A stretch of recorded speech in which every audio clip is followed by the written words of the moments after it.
হরে কৃষ্ণ। সুপ্রিয় ভক্তবৃন্দ, আপনারা সবাই কেমন আছেন? আমি কৃষ্ণ কৃপায় অনেক অনেক অনেক ভালো আছি। আজ আপনাদেরকে শ্রীমদ্ ভগবদ্ গীতার প্রথম অধ্যায়ের 19তম শ্লোক এবং 20তম শ্লোক পাঠ করে শোনাব।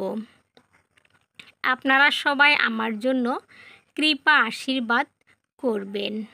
ওম অজ্ঞেন তিমিরান্ধ্রস্য জ্ঞানাঞ্জন শলাকয়া চক্ষুরুন্মিলিতং যেন তস্মৈ শ্রীগুরবে নমঃ। শ্রীচৈতন্যমনোভীষ্টং স্থাপিतं যেন ভূতলে স্বয়ং রূপং কদা মহ্যং দদাতি স্বপদান্তিকम्। ওম নমো ভগবতে বাসুদেবায়। ওম নমো ভগবতে বাসুদেবায়। ওম নমো ভগবতে বাসুদেবায়। শ্রীমদ্ ভগবদ্ গীতা যথাযথ প্রথম অধ্যায় বিষাদ যুগ, শ্লোক নং 19। সঘোষ ধাতরাষ্টানম হৃদয়ানি বদারয়ত নভশ্চ পৃথিবীম চ এব তুমুল ঐভ্য অনুনাদয়ন। অনুবাদ: শঙ্খ নিনাদের সেই প্রচণ্ড শব্দ আকাশ ও পৃথিবী প্রতিধ্বনিত করে ধৃতরাষ্ট্রের পুত্রদের হৃদয় বিদারিত করতে লাগল। তাৎপর্য: ভীষ্মদেব আদি কৌরব পক্ষের বীরেরা যখন শঙ্খ বাজিয়েছিলেন তখন পাণ্ডবদের বুক ভয়ে কেঁপে ওঠেনি। কিন্তু এই শ্লোকে আমরা দেখছি যে পাণ্ডবদের শঙ্খনাদে ধৃতরাষ্ট্রের পুত্রদের হৃদয় ভয়ে বিদীর্ণ হল। পাণ্ডবদের মনে কোনো ভয় ছিল না, কারণ তারা ছিলেন সদাচারী এবং ভগবান শ্রীকৃষ্ণের শরণাগত। ভগবানের কাছে যিনি আত্মসমর্পণ করেন তার মনে কোনো ভয় থাকে না। চরম বিপদেও তিনি থাকেন অবিচলিত।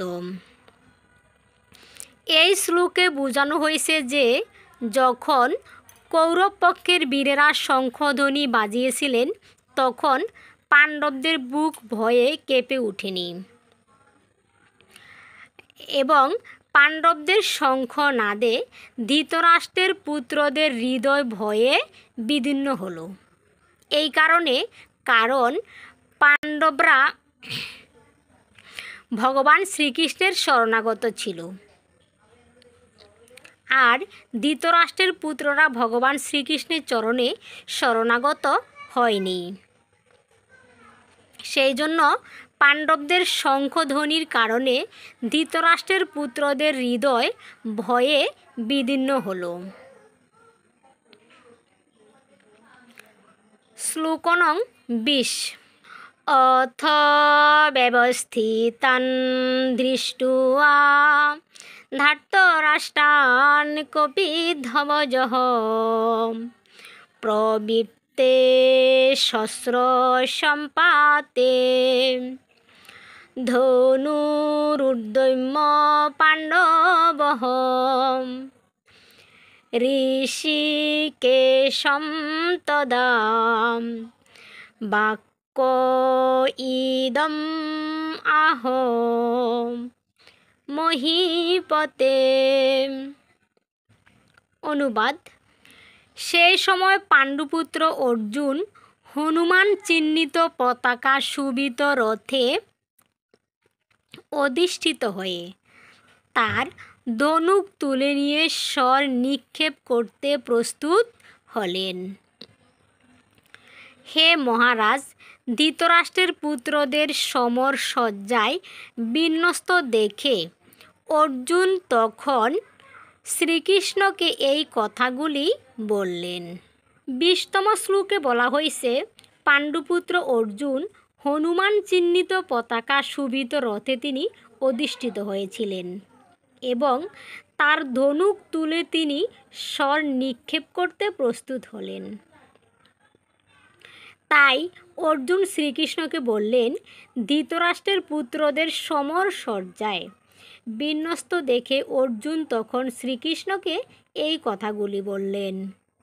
তাৎপর্য: কুরুক্ষেত্রের যুদ্ধের শুরুতে আমরা দেখতে পাই পাণ্ডবদের অপ্রত্যাশিত সৈন্যসজ্জা দেখে ধৃতরাষ্ট্রের পুত্রদের হৃদকম্প শুরু হয়ে গেছে। এখানে বলা হয়েছে পাণ্ডবদের যে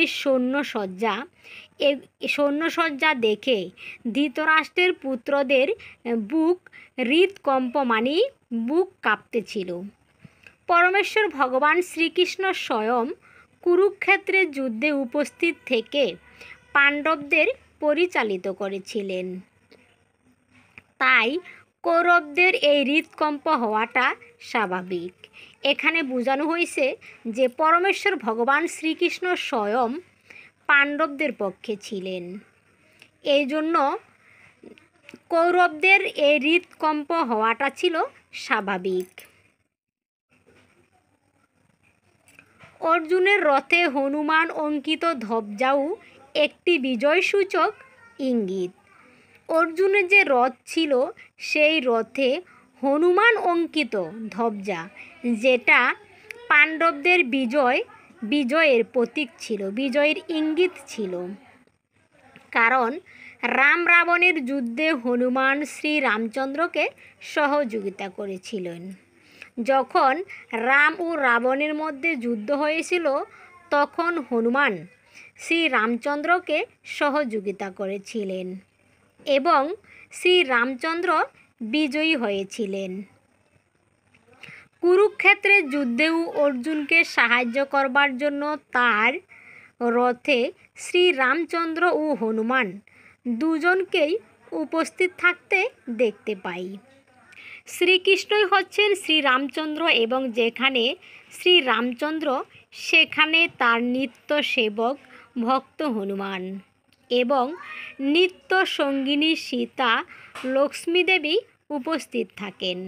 তাই অর্জুনের কোনো শত্রুর ভয়েই ভীত হবার কারণ ছিল না। আর সবচেয়ে বড় কথা হচ্ছে যে সমস্ত ইন্দ্রিয়ের অধীশ্বর ভগবান শ্রীকৃষ্ণ তাকে পরিচালিত করবার জন্য স্বয়ং উপস্থিত ছিলেন। এভাবে যুদ্ধ জয়ের সমস্ত শুভ পরামর্শ অর্জুন পাচ্ছিলেন। তার নিত্যকালের ভক্তের জন্য ভগবানের দ্বারা আয়োজিত এই রকম শুভ পরিস্থিতিতে সুনিশ্চিত জয়েরও ইঙ্গিত বহন করে। এখানে বলা হয়েছে যে যেখানে পরমেশ্বর ভগবান শ্রীকৃষ্ণ স্বয়ং অর্জুনের পক্ষে ছিলেন সেখানে জয় তাদের অবশ্যম্ভাবী, জয় তাদের জন্য নিশ্চিত। কুরুক্ষেত্র যুদ্ধে তারা অবশ্যই জয় লাভ করবে, কারণ স্বয়ং পরমেশ্বর ভগবান শ্রীকৃষ্ণ তাদের পক্ষে ছিলেন।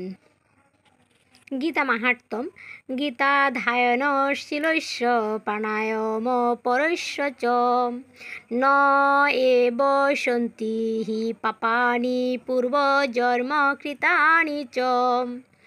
কেউ যদি আন্তরিকভাবে এবং অত্যন্ত গুরুত্ব সহকারে ভগবদ্গীতা পাঠ করে তাহলে ভগবানের করুণায় তার অতীতের সমস্ত পাপ কর্মের ফল তাকে প্রভাবিত করে না।